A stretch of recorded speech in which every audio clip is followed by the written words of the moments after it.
बलराम जी ने महाभारत के युद्ध में भाग क्यों नहीं लिया? आइए जानते हैं इस कहानी के माध्यम से। महाभारत को पंचम वेद भी कहा जाता है। यह ग्रंथ हमारे देश के मन प्राण में बसा हुआ है। यह भारत के राष्ट्रीय गाथा है। अपने आदर्श स्त्री पुरुष के चरित्र से हमारे देश के जनजीवन को यह प्रभावित करता रहा है। इसमें सैकड़ों पात्रों, स्थानों, घटनाओं तथा विचित्राओं और विडंबनाओं का वर्णन बेहद खूबसूरत तरीके से किया गया है। यह युद्ध जब तय हुआ था तब पांडव और कौरव दोनों ही अपनी सेना को बढ़ाने लगे थे। महाभारत युद्ध में देश विदेशों की सेना ने भाग लिया था। माना जाता है कि कौरवों के साथ श्री कृष्ण की नारायणी सेना और बहुत से देशों की सेना भी शामिल थी, लेकिन पांडवों के साथ सिर्फ श्री कृष्ण और उनके मित्र राजाओं की सेना थी। महाभारत युद्ध के समय सारे भारतवर्ष में दो ही ऐसे राजा थे जो युद्ध में शामिल नहीं हुए थे, जिसमें से एक बलराम और दूसरे भोजकट के राजा रुक्मणी के भाई रुक्मी थे।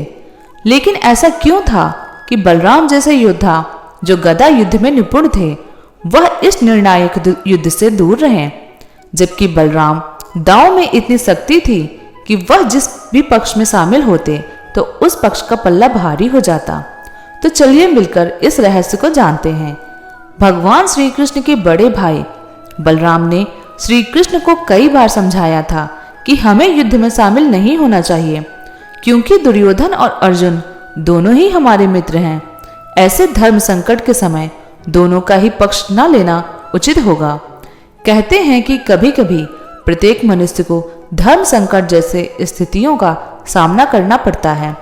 ऐसे अवसर पर लोग दुविधा में फंस जाते हैं, लेकिन श्री कृष्ण को किसी भी प्रकार की कोई दुविधा नहीं थी। उन्होंने इस समस्या का हल भी निकाल लिया था। उन्होंने दुर्योधन से यह कह दिया था कि तुम मुझे और मेरी सेना दोनों में से किसी एक का चयन करो। दुर्योधन ने श्री कृष्ण की सेना का चयन किया था और श्री कृष्ण पांडवों से जा मिले। महाभारत में वर्णित है कि जिस समय युद्ध की तैयारियां हो रही थी, उधर एक दिन भगवान श्री कृष्ण के बड़े भाई बलराम पांडवों की छावनी में अचानक पहुंचते हैं। बलराम को आता देख श्री कृष्ण, युधिष्ठिर आदि बड़े प्रसन्न हुए। सभी ने उनका आदर सम्मान किया। सभी को अभिवादन कर बलराम धर्मराज के पास बैठ गए। फिर उन्होंने बड़े ही व्यतीत मन से कहा कि कितनी बार मैंने श्री कृष्ण को कहा है कि हमारे लिए तो पांडव और कौरव दोनों ही एक समान हैं। दोनों को ही मूर्खता करने की सूझी है। इसमें हमें बीच में पड़ने की आवश्यकता नहीं है। पर कृष्ण मेरी एक न मानी। कृष्ण का अर्जुन के प्रति स्नेह इतना ज्यादा है कि वह कौरव के विपक्ष में है। अब जिस तरह कृष्ण हो उसके विपक्ष में मैं कैसे जाऊं? भीम और दुर्योधन दोनों ने ही मुझसे गदा सीखा है। दोनों ही मेरे शिष्य हैं। दोनों पर मेरा एक जैसा स्नेह है। इन दोनों कुरुवंश को आपस में लड़ते हुए देखकर अच्छा नहीं लगेगा। इसीलिए मैं तीर्थ यात्रा पर जा रहा हूँ। धार्मिक ग्रंथों के अनुसार श्री कृष्ण को विष्णु तो बलराम को शेषनाग का अवतार माना जाता है।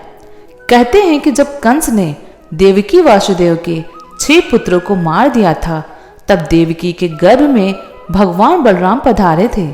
योग माया उन्हें आकर्षित करके नंद बाबा के यहाँ निवास कर रही श्री रोहिणी जी के घर में पहुंचा दिया था।